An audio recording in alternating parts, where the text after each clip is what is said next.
My name is Donielle January. I'm the mother of a 4-year-old who was born with gastroschisis and now has short bowel syndrome. I originally didn't find out I was pregnant with Mackenzie until I was about 4 months or so. When we went for our first ultrasound is when they found that she had gastroschisis. The first person I called was my mom. I'm Kathy January, Donielle's mother and Mackenzie's grandmother. When Donielle called me to tell me about the diagnosis, I was at work. I knew she had an ultrasound appointment, so I was anxiously waiting for her to call me, and like grandmothers do, waiting to hear the good news, that the baby was healthy and, in good health and normal. And when she called me, she was crying.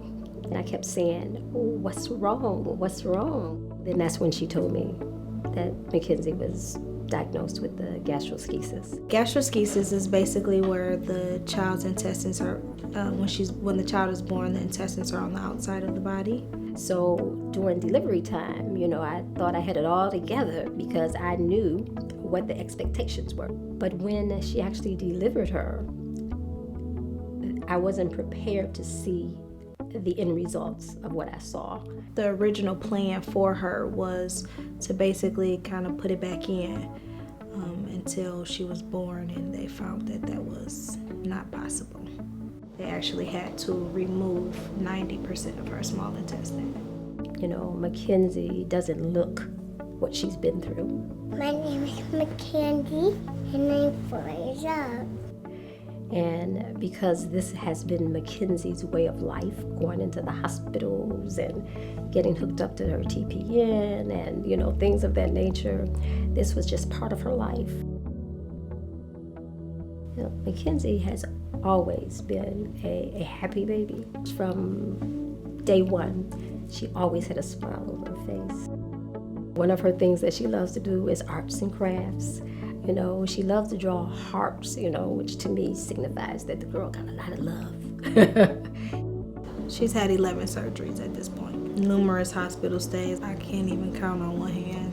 I've been to the hospital a lot of times. Her condition has affected us financially because when she's in the hospital, a lot of times I'm not able to go to work because we have to speak with doctors or they're running tests and those type of things. I don't want her to have to go through at 4 years old by herself. So a lot of times I go days with no pay, and even though I have FMLA for her so that I don't lose my job, I still don't get paid for that time that I'm there. Doing it by myself is extremely hard. I have seen, her struggle because she's a young single parent, and she tries to give Mackenzie the best that she can. She would do without to make sure that Mackenzie gets, the basic things that she needs. My daughter having to see me kind of stress out over, how would this get paid and how would that get paid? It's a difficult feeling because you have to hear, "Mommy was wrong," but you don't want to let that, you don't want to let her know what's really wrong because in her eyes, life is perfect. Mommy handles everything. Mommy gets to the bottom of everything. So it makes it hard. It makes a lot of sleepless nights. We, take, one day at a time.